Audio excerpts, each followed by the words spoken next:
आज वो गंगा जी भागीरथी बनकर के आई। एक जन्नू नाम के महात्मा थे, जन्नू नाम के महात्मा की कुटिया को गंगा जी ने बहाया। जन्नू बाबा को लगा कि आतेमान बाबाओं के ऊपर नाराज हुई है क्या, 3 बार में पी गए। फिर बाद में भगीरथ के निवेदन पर अपनी जांग से पैदा किया, इनका नाम पड़ा जाह्नवी। फिर आगे आगे गए भगीरथ महाराज कहते हैं यद जलस्पर्शमात्रेण, केवल जल में राजा भगीरथ के पूर्वजों की राख पहुंची और उन सबका उद्धार हो गया। सुखदेव जी कहते हैं कि परीक्षित, जल में राख पड़ जाने से उद्धार हो जा रहा है, और जो जीते जी गंगा जी में स्नान कर लेगा उसकी क्या दशा होगी। एक बात जान लो, सबसे बड़ा दुख अगर होता है तो दुख होता है दरिद्रता का दुख। नहीं दरिद्र सम दुख जगमाही। और जानते हो प्रयागराज में जाकर के एक स्थान ऐसा है कि केवल खड़े होकर के दर्शन कर लो, वो दरिद्रता का दुख, नहीं दरिद्र सम दुख जगमाही, वो दरिद्रता का दुख अपने आप भग जाए। कहां? केवल दर्शन करना है।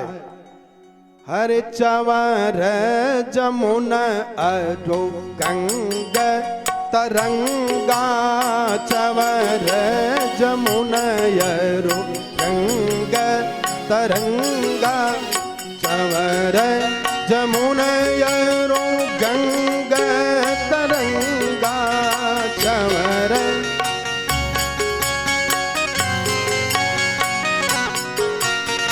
देखी हो ही दुखदारी दभंगा, देखी हो ही दुखदारी दभंगा, अरे देखी हो ही दुखदारी दभंगा।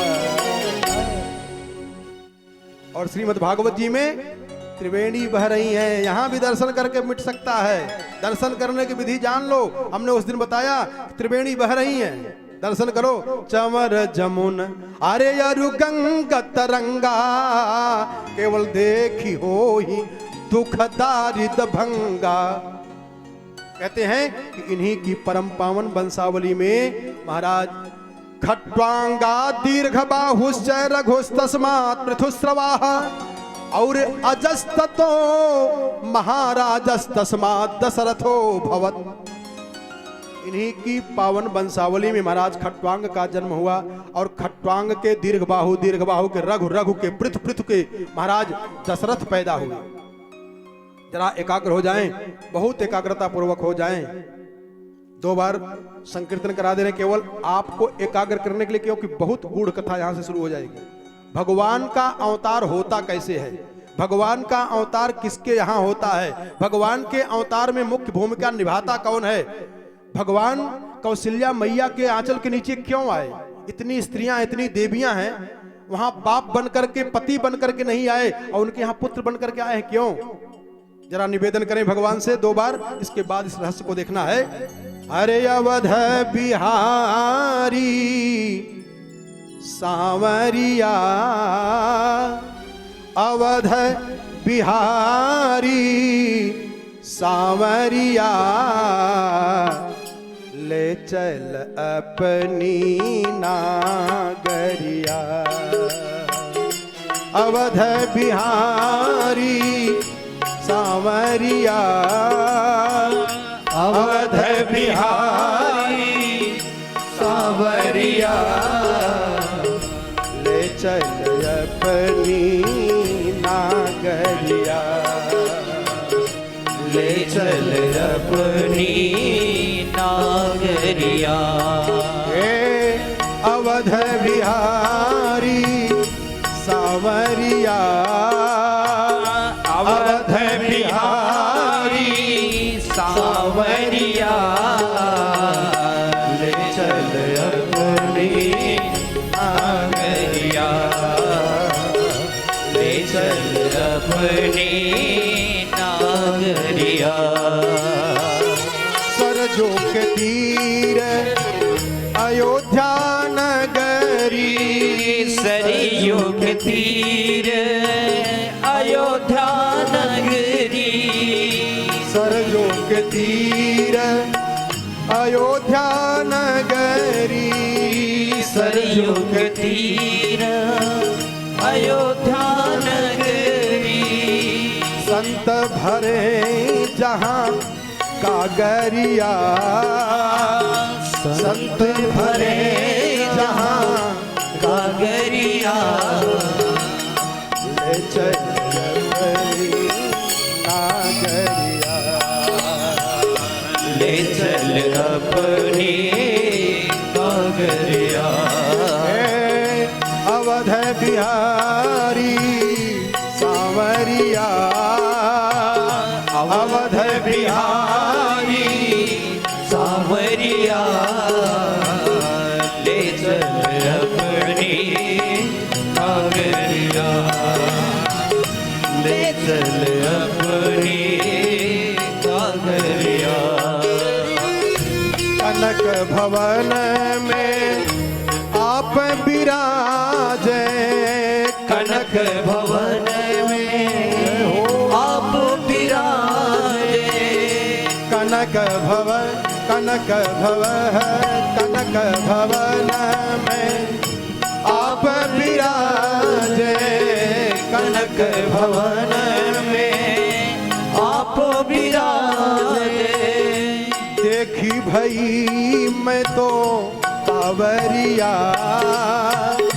देखी भई मैं तो कांवरिया, ले चल अपनी नागरिया, ले चल अपनी कागरिया। अवध बिहारी सांवरिया, अवध बिहारी सांवरिया, ले चल कागरिया, ले चल अपनी नागरिया, ले चल अपनी कागरिया।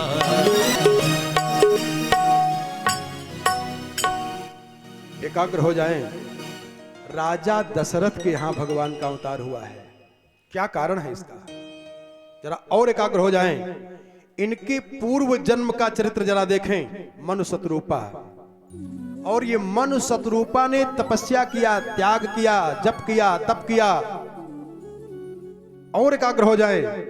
जब ये जाते हैं, देखो भगवान के प्राप्ति के लिए 3 मार्ग विशेष रूप से माने जाते हैं। वैराग्य का मार्ग हो, ज्ञान का मार्ग हो और भक्ति का मार्ग हो। जब ये चलते हैं, जाते हैं मनु शतरूपा, तो ये नहीं चाहे थे कि हमको भगवान राम पुत्र के रूप में प्राप्त हों। क्या चाहे थे? कहा गयऊ जन्म हरि भगति बिनु, भगवान की भक्ति प्राप्त करने के लिए चाह रहे हैं। और गए कहां? देखो ऐसे तीर्थ में नहीं गए हैं जहां भगवान का अवतार हुआ हो, जहां वृंदावन में या अयोध्या में गए हो ना। कहां गए हैं? जहां सारी कथाएं कही जाती हैं। तीरथ बर अरे नैमिष विख्याता, नैमिषारण्य में गए तपस्या करने के लिए। कौन? मनु और शतरूपा। अच्छा, दोनों जाते हैं वहां तपस्या करने के लिए, तो वहां की विशेषता क्या है? वहां कोई भगवान का अवतार नहीं है, वहां पुराणों की कथा होती रहती है और भक्ति प्राप्त करना है। होई न विषय विराग, भवन बसत भा चौथपन, हृदय बहुत दुख लाग, जन्म गयऊ हरि भगति बिनु। भगवान की भक्ति प्राप्त करना चाह रहे हैं।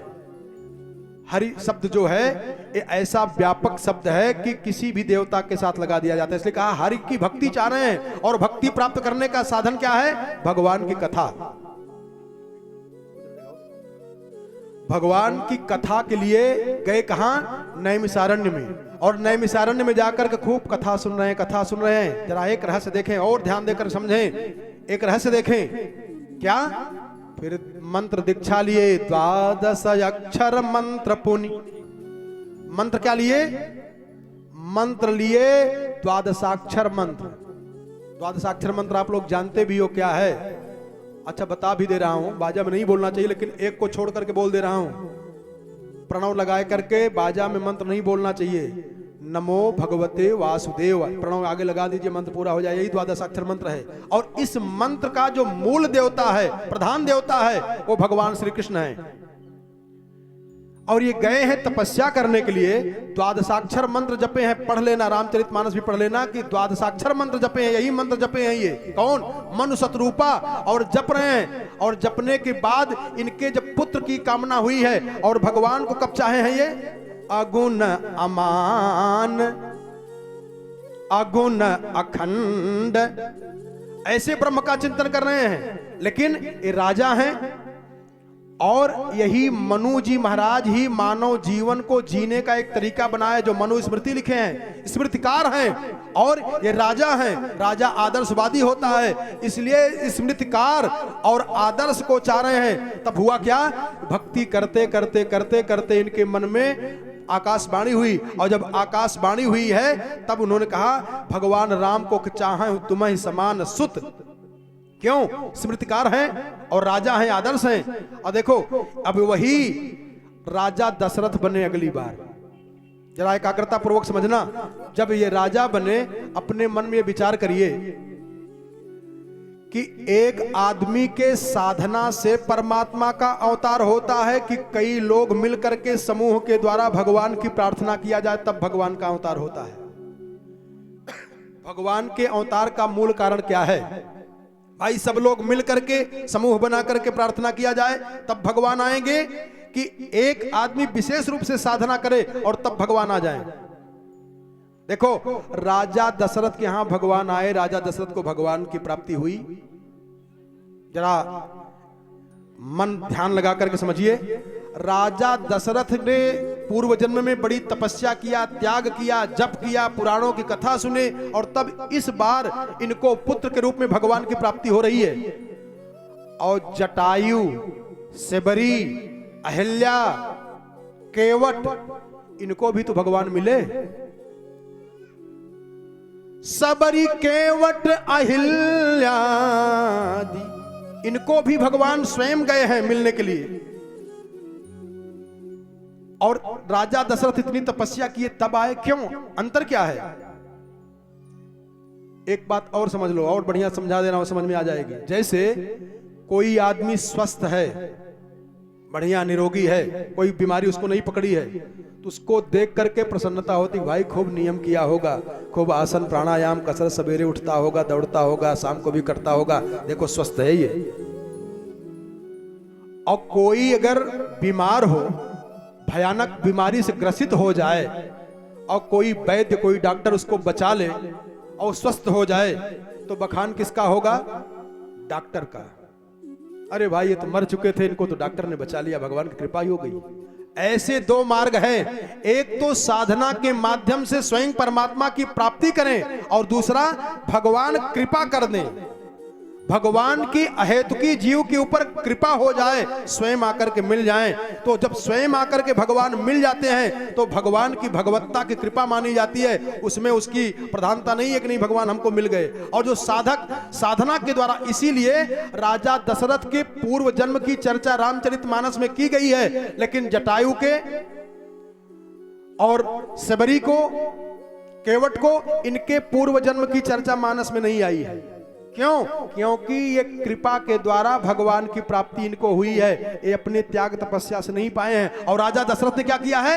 ये तपस्या किए हैं, जप किए हैं। और ध्यान देना, भगवान राम को पुत्र के रूप में चाह रहे हैं और मंत्र जप रहे हैं, द्वादशाक्षर मंत्र कृष्ण भगवान का।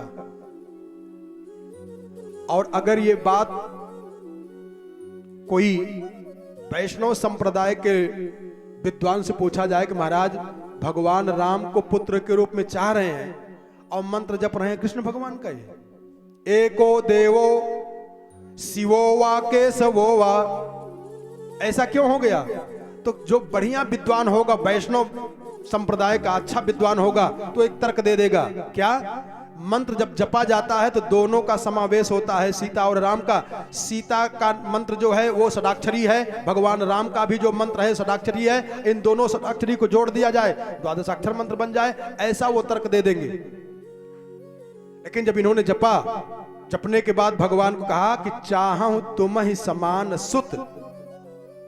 अब उसके बाद ये चक्रवर्ती सम्राट राजा दशरथ बने। और जब राजा दशरथ बने तो ध्यान देना, 3 इषणाएं होती हैं। लोकेशणा, वित्तेषणा, पुत्रेषणा, और इन 3 ईषणाओं के द्वारा जीव का पतन भी हो जाता है। इन्हीं 3 ईषणाओं के द्वारा, जैसे वित्तेषणा हुई, वित्तेषणा माने धन की ईषणा हो गई कि हमको धन चाहिए, तो धन के लिए वो इतना स्वार्थी हो जाता है कि अपना पराया सब भूल जाता है। लोकेशना हुई, हमारा सम्मान जहिया समाज में सबसे ज्यादा रहे, हमारा सम्मान पूरे क्षेत्र में सबसे ज्यादा रहे, तो उसको ईर्ष्या हो जाएगी, हमसे ज्यादा कोई बढ़ने न पावे, ये दुर्गुण आ जाएगा। लेकिन चक्रवर्ती सम्राट राजा दशरथ की दोनों ईषणाओं को पूर्ण हो गए, लोकेशना और वित्तेषणा, ये दोनों की प्राप्ति हो चुकी है। अब एक ईषणा रह गई है, क्या? पुत्रेषणा। पुत्र की प्राप्ति के लिए चाह रहे हैं, और पुत्रेषणा के लिए हुआ क्या इनके साथ में, जरा यहां समझें। जब इनको कहीं से झटका लगा, एक बार भूपति मन माही, भई गलानि मोरे सुत नाही।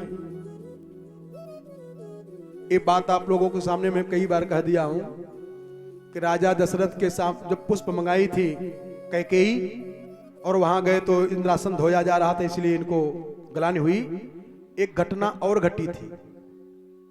सवेरे सवेरे चक्रवर्ती सम्राट राजा दशरथ उठ करके जा रहे थे, और एक जो अयोध्या की गलियों को साफ करने वाली हैं, नौकरानी, नौकर जो झाड़ू लगाते हैं सब, और एक ने देखा सवेरे सवेरे राजा दशरथ को, आंख बंद कर लिया और बैठ गया, कहा ये भगवान सवेरे सवेरे ने संतान का मुंह देख लिया हूं, कैसे दिन बीतेगा। सुन गए कौन? राजा दशरथ। इसलिए एक बार भूपति मन माही, गलान हुई है। हम जिस बात पर जोर देना चाहते हैं उस पर आप मन लगाएं। राजा दशरथ गए वशिष्ठ जी के पास, और वशिष्ठ जी के पास जब गए तो पूरी बात बताए कि महाराज पुत्रेषणा हमारे अंदर रह गई है, पुत्र की वजह से हमको दुख हो रहा है। तो राजा दशरथ के जो पुत्रेषणा की विपत्ति है, वो चाहते तो ज्ञान और वैराग्य के द्वारा मिटा देते, ज्ञान की बातें बताते, वैराग्य की बातें बताते कि राजन ऐसा करो कि आओ साधु बन जाओ, मंत्र दीक्षा दे देता हूं, भगवान का भजन करो और अपना बेड़ा पार करो, कहां परिवार में फंस रहे हो। लेकिन वशिष्ठ जी ने ऐसा नहीं किया। क्या किए? ये बुद्धिमानी है प्यारे, ध्यान देना, यही बहुत बड़ी बुद्धिमानी है। इस बुद्धिमानी को जीवन में उतारें। और वशिष्ठ जी ने यह भी कह दिया कि होई है 4 सुत, धरहु धीर होई है ही सुत चारी, 4 पुत्र होंगे महाराज, आप चिंता मत करिए। तो जब भविष्य में आ गया कि 4 पुत्र होंगे, तब इनको विधि बताने की क्या आवश्यकता रह गई, अथवा वैराग्य न बता करके पुत्र की प्राप्ति करा रहे हैं। लेकिन कैसे कराए? कहा यज्ञ करो। बात समझ में आ रही है? वशिष्ठ जी महाराज अपने द्वारा ये विचार बना करके राजा दशरथ को यज्ञ से जोड़ रहे हैं। अगर यज्ञ से जुड़ जाएंगे तब इनका मन भगवान के श्री चरणों में लग जाएगा। ये नास्तिक और आस्तिक में यही अंतर है। आस्तिक जो होता है वो किसी वस्तु की जब प्राप्ति करता है उसमें भगवान की कृपा को मान लेता है, और नास्तिक उसको अपना पुरुषार्थ मान लेता है, इसलिए वो राक्षस कहलाता है। देवता और दैत्य जो दोनों शब्द हैं, ये हम लोग निंदा और प्रशंसा में प्रयोग करते हैं। कोई बढ़िया आदमी मिल जाए, अरे महाराज ये तो देवता है, और कोई अगर गड़बड़ है ना, अरे महाराज दैत्य समझिए उसको। क्यों? इसका कारण क्या है? देवता और दैत्य में अंतर क्या है? नास्तिक और आस्तिक में अंतर क्या है? मानव और दानव में अंतर क्या है? यही अंतर है। क्या अंतर है?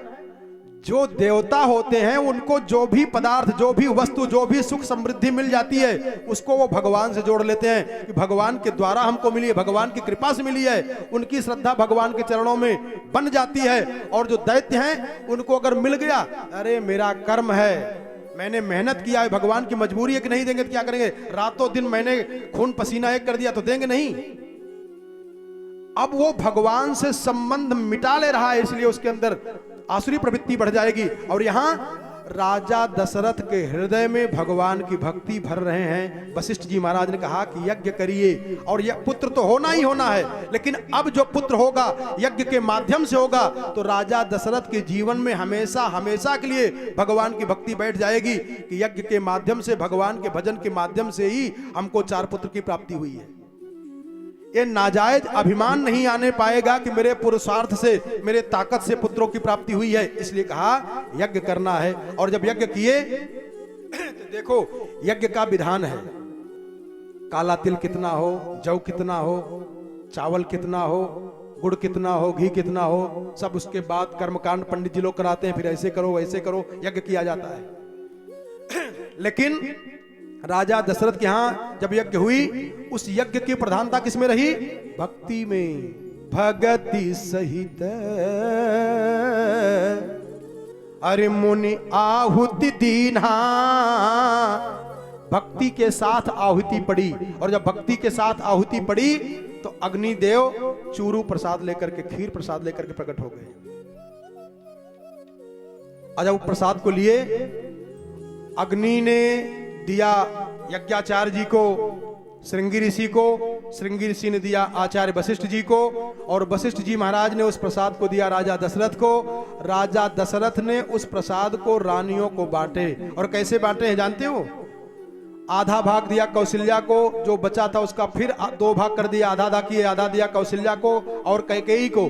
कौशल्या और कैकेयी ने उस खीर प्रसाद को अपने प्रसाद से आधा आधा करके दिया सुमित्रा को, और सुमित्रा के प्रसाद को चील पच्छी ले जा करके अंजनी के अंजलि में गिराया, फिर दोबारा प्रसाद दिया है, और उस प्रसाद को फिर दूसरा पक्षी ले जा करके जो विभीषण की मां है उनके अंजलि में डाल दिया है। इन्हीं भगवान राम के अंश का प्रसाद विभीषण भी हैं। फिर तीसरी बार प्रसाद जब दी हैं, तब उसको कैकेयी मैया, सुमित्रा मैया लेती हैं और कहा कि बहन, अगर हमको पुत्र की प्राप्ति हो गई तो मैं अपने दोनों पुत्रों के, आपके पुत्रों को नाम कर दूंगी। और समय आया, ये वही अवध है। दशरथ, ध्यान देना, पूर्व जन्म में यही मनुष्य रूपा जब बने तो खूब तपस्या किए, सम दम जम सब कुछ, आसन प्राणायाम ध्यान समाधि सब कुछ किए। अब ये अगली बार क्या हुए? दशरथ बने। दशरथ का मतलब क्या होता है जानते हो?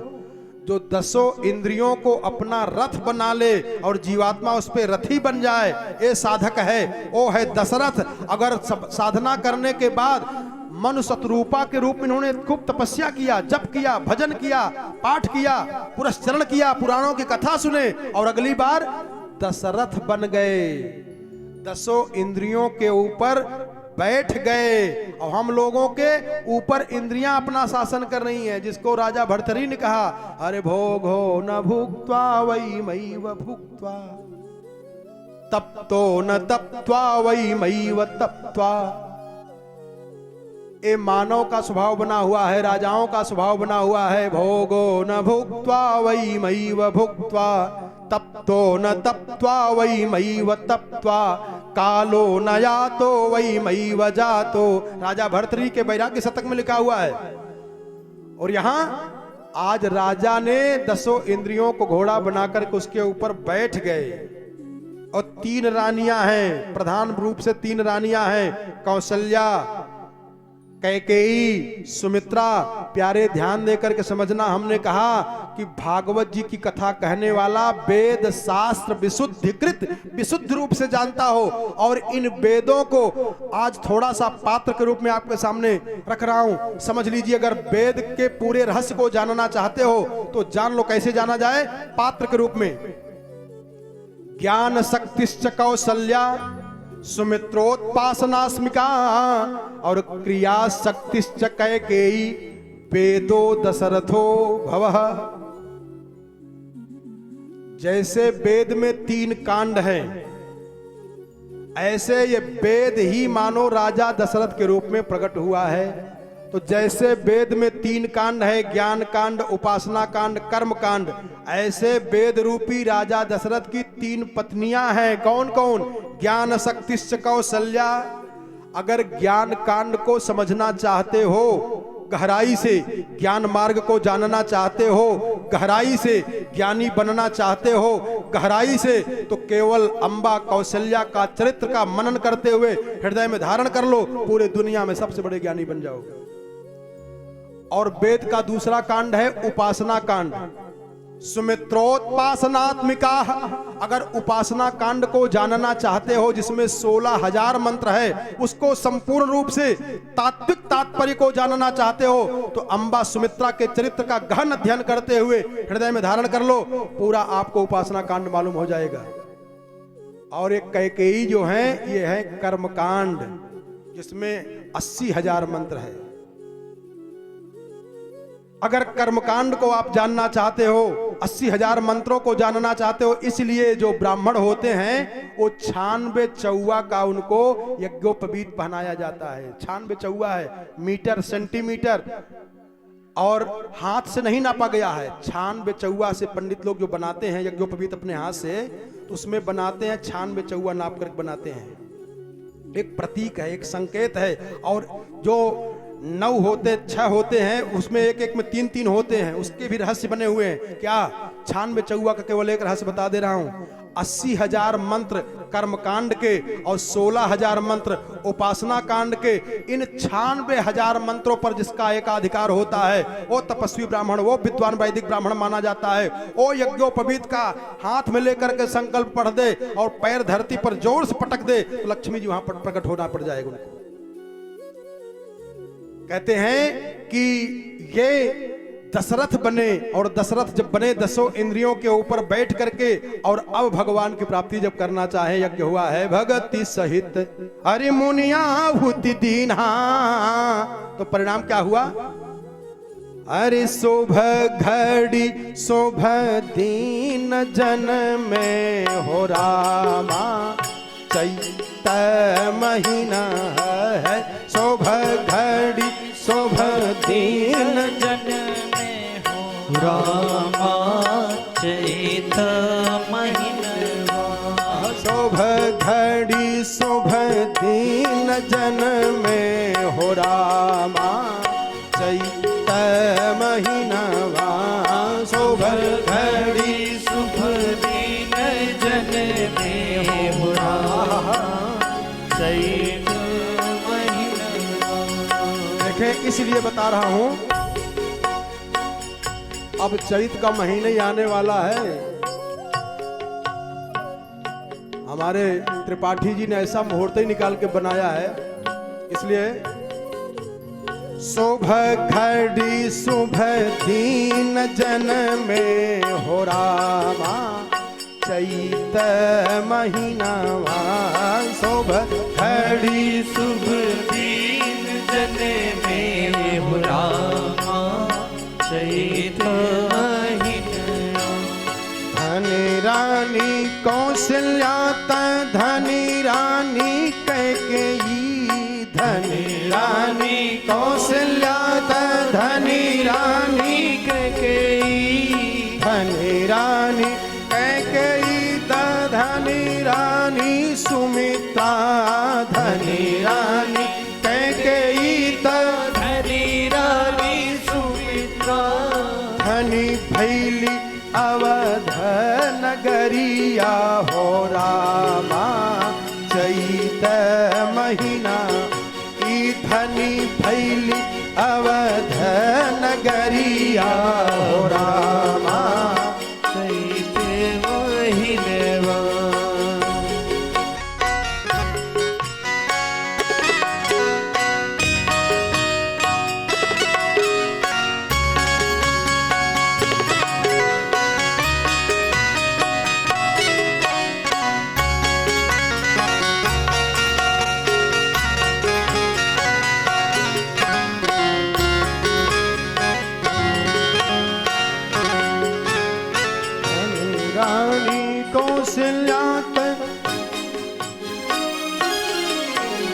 नवमी तिथि मधुमास पुनीता, नवमी तिथि मधुमास पुनीता।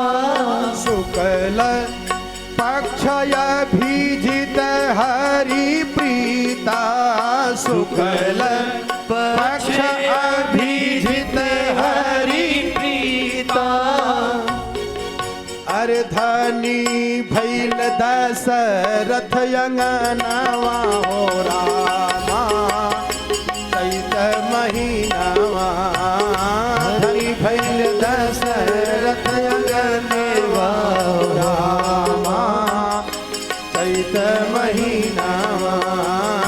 धनी भैल दशरथ अंगनवा हो रामा, नाही है। नवमी तिथि के दिन भगवान का अवतार हुआ।